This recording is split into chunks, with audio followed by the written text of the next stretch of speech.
Ahantu hatatu ugomba gusengera iwawe. Ahambere ku rugi rwo ku irembo niho hinjirira imigisha, kuko gutegeka kwa 2:28 nzaguha imigisha amajya n'amaza. Ibi kandi biturisha inyatsi n'inzitizi bituma iterambere ritinjira iwawe. Aha kabiri naho ubika ibiribwa by'umuryango wawe.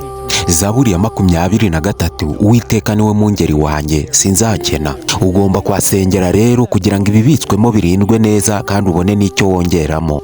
Aha gatatu mu cyumba cy'uburiri. Zaburi ya 4 umurongo wa 9 havuga ko Uwiteka ari we wenyine utanga amahoro mu bitotsi. Jya usenga ubwira Imana yawe uti Mana undinde iri joro, iri aba ari ryo jambo uvuga bwa nyuma mu bitekerezo byawe. Iri sengesho ntabwo riba rigiye kuguhindura, ahubwo riba rigiye guhindura aho ugiye kuryama, ryirukana imyuka mibi n'ibitavuga Imana.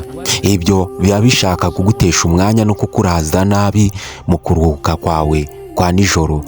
Aha hantu hatatu ujye witaho umunsi ku munsi, ijoro ku ijoro, kuhasengera mbere y'uko uryama. Ibi bintu ujye ubikora kandi usingiza Imana, kubera ko ari wo murinzi uba ufite muri icyo gicuku.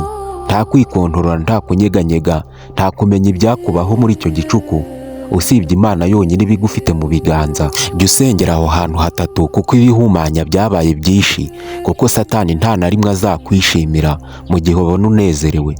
Niba wizera ko Yesu ari we mahoro mazima ya buri munsi, andika amena. Muri iyi minsi abantu barangariye mu bibatesha umwanya n'ibibarangaza bikabibagiza Imana. Kubona video nk'iyi ivuga ku Mana, agakanda like cyangwa se agaforowinga page ivuga kuri ibi bintu biragoye. Following page kugira ujye ubasha kumva ibiganiro nk'ibi. Kanda like kuri iyi video, fata telefone yawe ukande kuri subscribe. Ndagushimiye.